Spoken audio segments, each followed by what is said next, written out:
2018 Lincoln Continental. I'm writing this review in the first person singular, something not often done here at Autobytel, because my opinion of the new 2018 Lincoln Continental may put me in the minority. I really like it.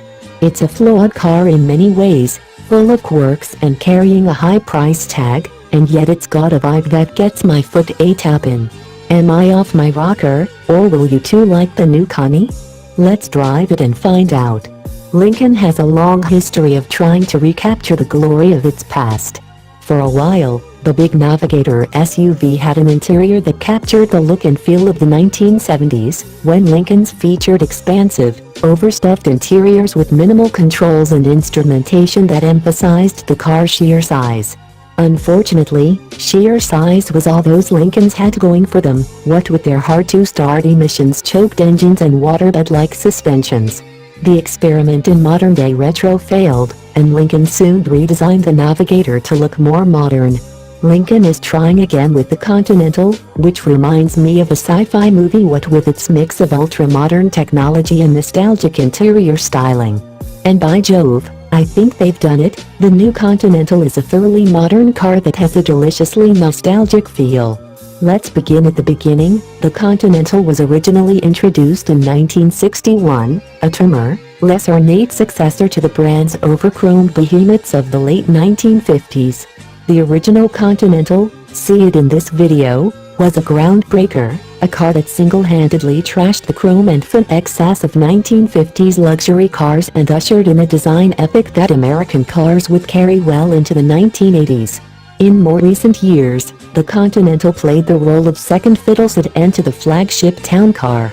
In the early 2000s it morphed into the MKS, which, like the Continental before it, was little more than a gussied-up Taurus. Now that the town car has been retired, Lincoln is dusting off the Continental nameplate for 2018 and giving the car a new mission. It is Lincoln's flagship sedan, a car intended to be as impressive today as the original was in 1961. How can I best explain the new Continental's exterior styling? Like the 61, it's a head-turner, but perhaps not for the same reasons.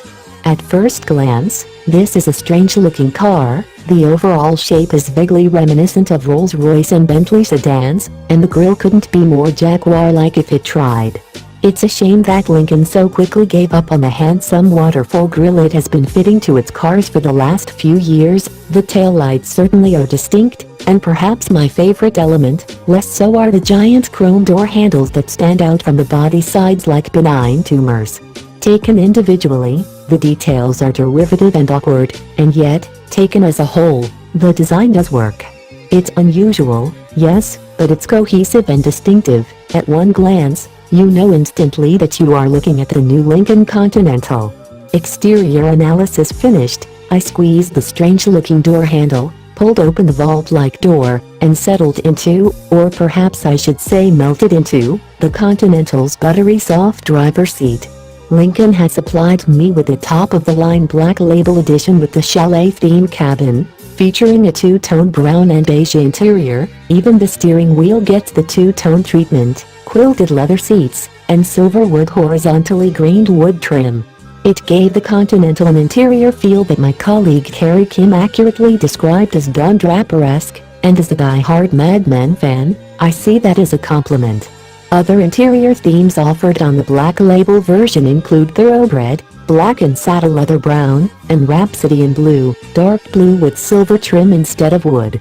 Lesser trim levels don't get the fancy themes, but they do offer snazzy two-tone interiors with gray, beige, or brown leather, along with monotone black. All are tasteful, if not quite as whimsical as the Black Label cars.